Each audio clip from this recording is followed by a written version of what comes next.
নুপুরের দাম 1000 টাকা হতে পারে, কিন্তু তার স্থান হয় পায়ে, আর টিপের দাম মাত্র 1 টাকা হলেও তার স্থান হয় কপালে।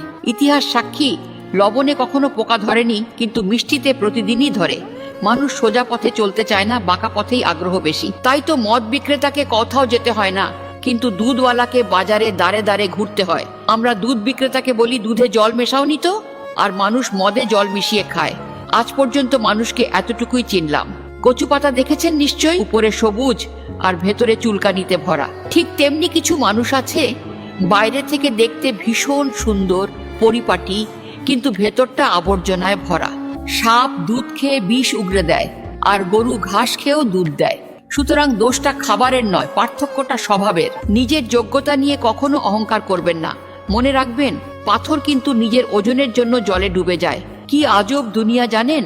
যার চোখে ঘুম আসে তার কাছে ভালো বিছানা নেই, আর যার কাছে ভালো বিছানা আছে তার চোখে ঘুম নেই। যার মনে দয়া আছে তার কাছে দেয়ার মতো কিচ্ছু নেই, আর যার কাছে দেয়ার অনেক কিছু আছে তার দেওয়ার মতো মনটাই নেই।